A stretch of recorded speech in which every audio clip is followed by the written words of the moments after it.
In one of Dr. Seward's diary entries in Bram Stoker's Dracula, Seward describes an episode where Renfield, one of his patients,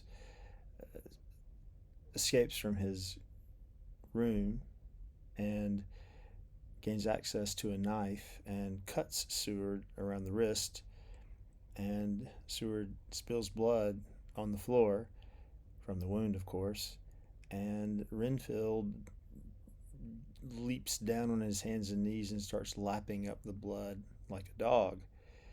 And he says, "The blood is the life." This is an allusion to a chapter in Deuteronomy. Let me get that reference down for you. It's Deuteronomy 12, verse 23. Yes, Deuteronomy 12, verse 23 in the Hebrew Bible, or as Christians call it, the Old Testament. And in this verse, the writer says, in the Bible, the writer says that the blood is the life, therefore one is not supposed to drink blood. It's a prohibition. One should not drink blood. And here Renfield, of course, says, I'm not held back by this prohibition at all. I want to drink blood. Renfield, as a patient in Seward's insane asylum, is what Seward calls a zoophagous maniac, basically meaning a maniac who likes to eat animals. And that is indeed the case. We see Renfield, he eats flies. Sometimes he'll get spiders who eat flies, and then he will eat the spider. Sometimes he will find a bird who will eat the fly which ate the spider. And what he ultimately wants is a cat. A cat might eat the bird who ate the fly who ate the spider, and he could eat the cat. Just as he eats the birds, just as he eats the spiders, just as he eats the fly. The idea being, in Renfield's mind, that to take in the blood of another life gives one power. To take in the blood of a life that has subsumed other lives gives one more power. We get a lot of passages on Renfield throughout the novel. Seemingly, these passages have very little to do with the plot. And indeed, it is not till near the end of the novel when Renfield actually comes into play as an actor in the plot. So one might ask, why do we get so much material from Dr. Seward about Renfield? Well, Renfield serves several functions. First and foremost, he serves as a foil for Dracula. What does that mean? Dracula, of course, is able to, through his supernatural powers, bite his victims and take in their blood in such a way that he does indeed take their life from them. He becomes stronger, and those he bites become weaker, and eventually those he bites, if he bites them enough times and takes enough of their blood, will become vampires themselves and gain eternal life. Renfield would like this to happen. He would like to be a vampire. He refers to Dracula as his master. Carfax, where Dracula dwells in England, is adjacent to the insane asylum. Certainly that's a significant relationship that one could say much about. I won't at this time. So we can see in Renfield someone who wants to be Dracula but is not.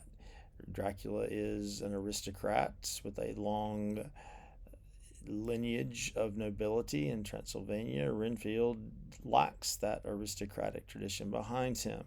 Dracula possesses supernatural power. Renfield does not. Dracula is a suave and a very powerful sexual being. Renfield is not. In fact, we see in Renfield a sad, natural approximation of vampirism, where instead of erotically attacking women and taking their blood and turning them to vampires, I'm not saying this is erotic. I'm saying that there's a suggestion in the novel that this is erotic. We see Renfield eating flies and spiders and birds raw, which is, of course, disgusting. So Renfield, one, is a kind of anti-Dracula. In wanting to be Dracula, he ends up being pretty much the opposite of Dracula because he's incapable of doing what Dracula is capable of doing. He wants very much to become a vampire, but he's not allowed to do so. But at the same time, and this is a second function of Renfield, I would say, he is a double of Dracula. And his behavior shows that underneath Dracula's aristocratic, seemingly noble appearance is disgusting, vile, vulgar behavior.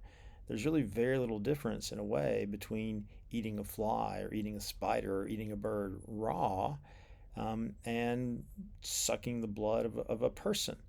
Both Renfield and Dracula both violate this biblical prohibition in drinking blood, and they both ultimately end up behaving as zoophagous maniacs. Men doing engaging in taboo activities that are pretty, again, gross and disgusting and unattractive. You eat a fly, that's obviously gross, disgusting, unattractive. You suck blood from a human, how is that any different? So Renfield suggests that there is a monstrosity to Dracula, there's a vulgarity to Dracula, and there's ultimately something very small about Dracula. He is dependent upon blood of animals, just as Renfield wants to take in the blood of animals to give him life, so Dracula really is dependent upon the blood of animals to give him life. So even though Renfield shows qualities of Dracula that he himself lacks, also Renfield reveals how disgusting, how taboo Dracula's activities are. Now, when I say taboo, I'm addressing Dracula's blood drinking, Renfield's blood drinking, from a point of view that is propounded in the novel, which is a Christian point of view. And this is a third aspect, I think, of Renfield as a character in the novel, is that he is a powerful symbol of how Dracula's doings are potent and terrifying perversions of Christianity. Jesus, in the Last Supper, says to his disciples, drink this wine, and drinking this wine, you were basically drinking my blood. You were taking my spiritual power. And in doing so, you can gain spiritual power and ultimately gain grace and forgiveness. And what does this mean? It ultimately means that if you can take in the blood of Christ in the communion ritual in the Christian church, you ultimately empower your particular soul. And you are empowering your particular soul by making a choice to partake of this communion. In other words, in the Christian worldview, free will is essential for achieving grace. One must choose to believe. One must choose to act. And in choosing to act, one can benefit one's own particular soul and ultimately, one hopes, enable that particular soul to gain eternal life. Renfield sees Dracula as his Christ. He calls Dracula his master. And he basically would like from Dracula immortal life, eternal life. But if one were to take on the power of Dracula, one would have to become a vampire oneself. And in becoming a vampire, one loses free will.